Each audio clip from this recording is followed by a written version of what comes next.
UGC के द्वारा भारत के अलग अलग उच्च शिक्षण संस्थानों में जो भेदभाव होता है, चाहे वो जाति के आधार पर हो या किसी भी आधार पर हो, उसको कम करने के लिए, रोकने के लिए यूजीसी के द्वारा जो नया नियमन लाया गया है, इक्विटी कमेटी जो बनाई जा रही है हर इंस्टीट्यूशन में, उसको लेकर के विवाद अब प्रोफेसरों से लेकर के, शिक्षण संस्थानों से लेकर के, मीडिया के पैनल से लेकर के सड़कों पर तक दिख रहा है हर जगह। और हर कोई अपना अपना आर्गुमेंट दे रहा है, और हर कोई आर्गुमेंट बिना किसी स्टडी के, यानी कि स्टडी का मतलब बिना कोई सर्वे, बिना कोई रिपोर्ट के दे रहा है। इसमें कहीं कोई, चूंकि भारत सरकार ने कोई सर्वे भी नहीं कराया है इस संबंध से रिलेटेड, कोई रिपोर्ट नहीं आई है, कोई आयोग नहीं बना है, इसका कोई डिटेल एनालिसिस नहीं हुआ है, लेकिन भारत सरकार ने 2006-07 में इसको लेकर के एक रिपोर्ट, एक एनालिसिस, एक आयोग का गठन किया था, एक कमेटी का गठन किया था जिसने रिपोर्ट दिया था। उस कमेटी का नाम था, और उसका बैकग्राउंड ये था कि 2005-06 के बाद जब ओबीसी रिजर्वेशन लागू करने का प्रयास किया गया था, तो उस समय पे ऑल इंडिया मेडिकल साइंस में इस रिजर्वेशन के खिलाफ सबसे अग्रणी रूप से प्रोटेस्ट हुआ था कि ऑल इंडिया मेडिकल साइंस में इस तरह का काम नहीं किया जाएगा, आरक्षण, ओबीसी आरक्षण नहीं लागू होगा, क्योंकि ऑल इंडिया मेडिकल साइंस का क्वालिटी खराब हो जाएगा। अब खराब हुआ है क्वालिटी या नहीं हुआ है, ये आप तय कीजिए पिछले 20 सालों में। तो उसको स्टडी करने के लिए, चूंकि प्रोटेस्ट बहुत हो रहा था, सुप्रीम कोर्ट मामला इधर उधर हो रहा था, तो सरकार ने एक कमेटी बनाई, कमेटी जिसका नाम रखा गया report of the committee to inquire into allegation of differential treatment of SC/ST students in All India Institute of Medical Science Delhi. सबसे पहली बात कि ये रिपोर्ट सिर्फ एम्स दिल्ली तक का सीमित है और सिर्फ SC/ST दो ही कम्युनिटी के साथ डिस्क्रिमिनेशन की जांच कर रहा है। तो इस रिपोर्ट में बहुत डिटेल रिपोर्ट है, बहुत अच्छी रिपोर्ट है, अगर पढ़ना है तो आप इसको पढ़ना चाहिए अगर आपको समझना है। लेकिन इसकी लिमिटेशन क्या है वो आप समझ लीजिए कि ये सिर्फ ऑल इंडिया मेडिकल साइंस के एक इंस्टीट्यूशन दिल्ली तक सीमित है ये रिपोर्ट। अब इस रिपोर्ट के बारे में सुनने के बाद सबसे पहले दिमाग में यही आपके आएगा कि कोई दलित होगा, क्योंकि सुखदेव थोराट के अंदर में ये बना था, चेयरमैन वही थे, तो दलित के अंदर में हुआ है तो वो तो बोलेंगे ही कि दलितों के साथ हाँ अपमान तो होता ही है। लेकिन सबसे पहले नोटिस करने की बात यह है कि इसमें 3 मेंबर थे। सुखदेव थोराट के, प्रोफेसर सुखदेव थोराट के अलावा इसमें डॉक्टर KM श्यामा प्रसाद और डॉक्टर RK श्रीवास्तव, ये 2 लोग और भी थे। 3 लोगों की कमेटी थी और 3 में से 2 लोग दलित नहीं थे, ना दलित थे ये, ना आदिवासी थे। तो और श्रीवास्तव जी नाम से ही दिख रहा है ब्राह्मण है ये। तो ये रिपोर्ट दी जाती है, सबमिट की जाती है। इस रिपोर्ट को अगर आप एनालिसिस कीजिएगा तो सबसे पहला जो शॉकिंग पॉइंट इस रिपोर्ट का है कि जब इनको ये काम दिया जाता है स्टडी करने का, तो ये सभी यूनिवर्सिटीज़ में नोटिस बोर्ड पे सभी डिपार्टमेंट को बोलते हैं, एम्स के सभी डिपार्टमेंट को बोला जाता है कि ये पर्चा पोस्टर है, अपने अपने नोटिस बोर्ड पे लगा दीजिए, जिसमें स्टूडेंट, उन पर्चा पोस्टर में स्टूडेंट से आग्रह किया गया कि आप में से किसी को भी अगर लगता है SC स्टूडेंट को कि उनके साथ जातीय भेदभाव कैंपस के अंदर किसी भी तरह का कभी भी हुआ है, तो वो कमिटी के साथ अपना एक्सपीरियंस साझा करें और साझा करने के लिए मिलिए।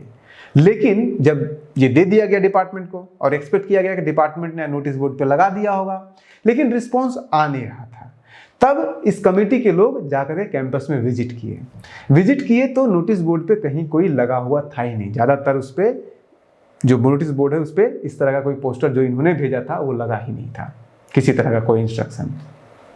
तब इन्होंने रिपोर्ट किया और फिर तब डिपार्टमेंट को, ऑल इंडिया मेडिकल इंस्टीट्यूट को जगह जगह पे नोटिस लगवाना पड़ा। जब नोटिस लगा तब फिर रिस्पॉन्स आना शुरू हुआ, और जब थोराट और ये लोग गए कैंपस में देखने के लिए क्यों नहीं आ रहा है, तो उन्होंने ये भी रियलाइज़ किया कि लोग मिलके नहीं बात करना चाहते हैं, क्योंकि उनको लगता है कि अगर डिपार्टमेंट को बताएंगे कि हम देना चाहते हैं अपना रिस्पॉन्स, तो डिस्क्रिमिनेशन, एक सेग्रीगेशन होगा। तो ये लोग जो है वो रिकॉर्डेड, यानी कि आप खुद रिकॉर्ड करके भेज दीजिए कमेटी को। इस मोड में भी काम आप जैसे चाहें वैसे कंफर्टर, आपकी आइडेंटिटी को छुपाया गया कंप्लीटली, पूरी तरह से। अब इस रिपोर्ट को प्रिपेयर किया गया, फिर उसके बाद बहुत तेजी से आए सारे रिस्पॉन्स।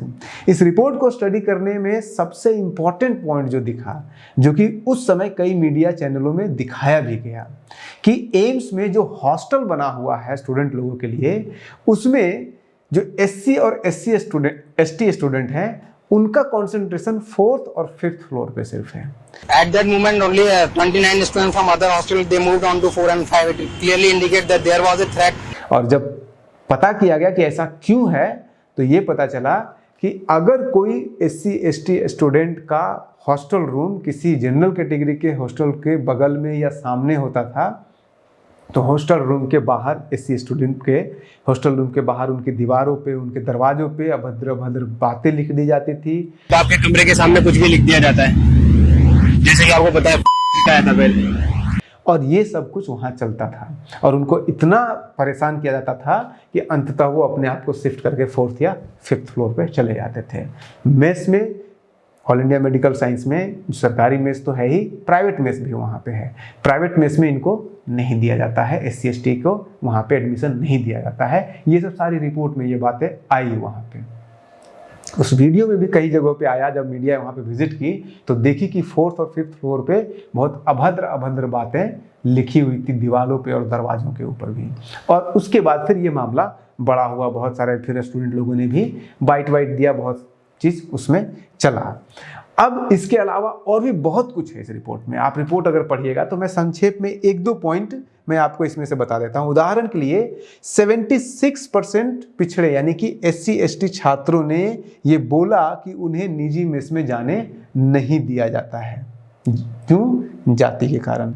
एम्स का जो हर इंस्टीट्यूशन का एनुअल फंक्शन होता है, जिसको कल्चरल प्रोग्राम कहते हैं, जब एम्स का जो होता है एनुअल फंक्शन, उस एम्स के एनुअल फंक्शन में SC/ST स्टूडेंट मात्र 32% SC/ST स्टूडेंट को उसमें शामिल होने दिया जाता है। और उस 32% में से जो 68% होते हैं वो कार्यक्रम में सिर्फ वॉलंटियर के काम करते हैं। यानी कि आप जो है कुर्सी सरियाइए, दरी लगाइए, ये सब काम करने दिया जाता है। पार्टिसिपेट नहीं, एज ए पार्टिसिपेंट कि मतलब मैं स्पीच दूंगा, मैं नाटक करूंगा, मैं गाना गाऊंगा, इस तरह का नहीं।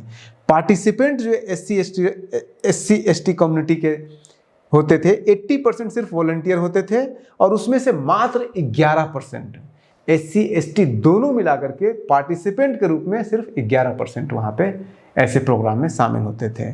उसी तरह से आप खेल वगैरह में चले जाइए। खेल में अगर आप देखिएगा तो बास्केटबॉल की टीम में 88% जो थे वो सिर्फ सवर्ण जाति के लोग होते थे, इसमें नहीं दिया जाता था घुसने बाकी लोगों को।